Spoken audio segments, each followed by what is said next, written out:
Chapter 1 beginning. BIMO, we are going out to eat. Remember to put away the experimental materials in the lab door when you leave. Several students from BIMO's lab said in unison. Okay, he responded casually. BIMO, a graduate student in materials physics at Cheyenne University, like his lab mates, primarily focused on studying literature and completing various experimental tasks for his advisor. The few of them in the materials lab were all mentored by Professor Zhao Jizen, a senior in materials science. Finally, everyone's gone, while others saw BIMO as someone who spent all his time buried in literature in the lab. He secretly harbored an unknown hobby, reading novels. He particularly enjoyed reading various Zhuan and fantasy novels featuring transcendent power systems. He often immersed himself as the protagonist and fantasized about what he would do if he possessed the protagonist's abilities. This world without transcendent abilities is so boring. Whether it's cultivation, magic, or superpowers, why don't any of them exist in this world? He was also at an age where his thoughts ran wild, often having impractical ideas. He even conceived a complete power system himself. But due to his inability to write anything beyond straightforward papers and his complete lack of understanding in portraying characters' emotions in novels, he had always kept it hidden deep within his mind. This constant mysterious fantasy about power seemed to be called Juanibaya online. His Juanibaya was well hidden, becoming something akin to an inner personality. His outer persona was packaged as a mature and sensible good student, pursuing what mainstream university students value, such as GPA. BIMO also understood that only by wearing this mask could he gain mainstream societal acceptance and avoid being seen as an anomaly. Dominator of Fighting has 10 chapters today. Dominator of Fighting was a novel BIMO had been following daily recently. Whenever there was an update notification, he would immediately pull out his phone, open the app, and start reading.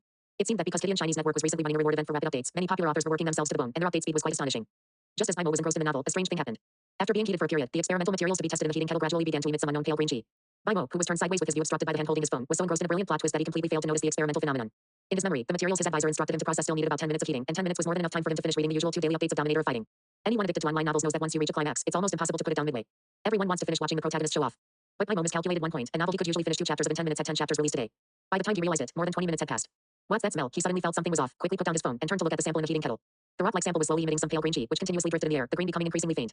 According to the experimental requirements left by my advisor, this unknown material needs to be stably and slowly heated to 50 degrees within 10 minutes, and because its chemical properties are unknown, water bath heating should not be considered for now. Now, more than 20 minutes have passed. The thermometer shows it's already at 200 degrees Celsius, and the originally black ore material has turned pale green. The experiment is ruined. But what could that green chi be? The experimental prediction results in the advisor's lab manual don't include this. There are also very few gases that are pale green in my memory, and none seem to match. I unknowingly inhaled quite a bit, but there are no signs of poisoning. Instead, I feel much more energetic. Muttering to himself, he began to pack up the experimental equipment according to the lab rules, then put a set of seemingly normal data into the experimental data record sheet, pretending that nothing was wrong. But when cleaning up the experimental waste, he inexplicably put the sample, which had returned to its original color after cooling, into his pants pocket instead of discarding it in the experimental waste disposal area. After tidying up the experimental equipment, he went to the sterilization room to wash his hands, then locked the lab door.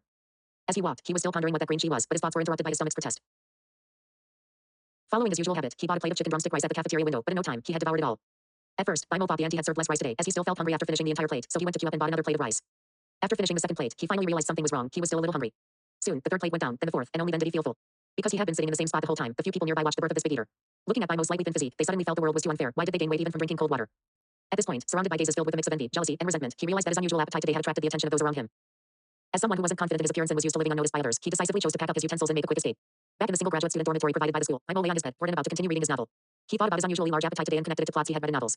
It seemed that many stories involved things like cleansing marrow and purifying essence, refining chi, or entering a period of gluttony after embarking on an evolutionary path, requiring a large intake of energy to meet the demand. Could it be that I've also encountered such a miraculous thing? This abnormal appetite is indeed difficult to explain. I haven't done any heavy physical activity, and even if I had, it wouldn't explain being able to easily eat 4 people's worth of food.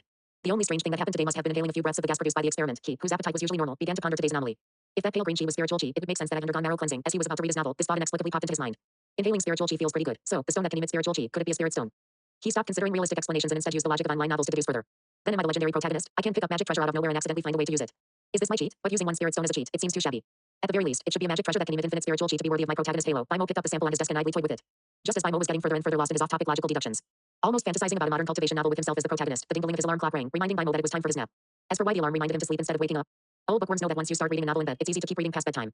That's why he specifically set this alarm to remind himself when it was time for his nap, to avoid affecting his energy in the afternoon. In the afternoon, BIMO's advisor, Zhao Jizen, arrived at the lab. Seeing BIMO diligently studying the user manual for new equipment in the lab, he walked over, patted BIMO's shoulder, and asked, "Little Mo, how was the experiment this morning? Have you recorded all the physical and chemical property parameters of the sample?" BIMO, with a guilty conscience, was startled but quickly recovered and replied, "Good afternoon, advisor.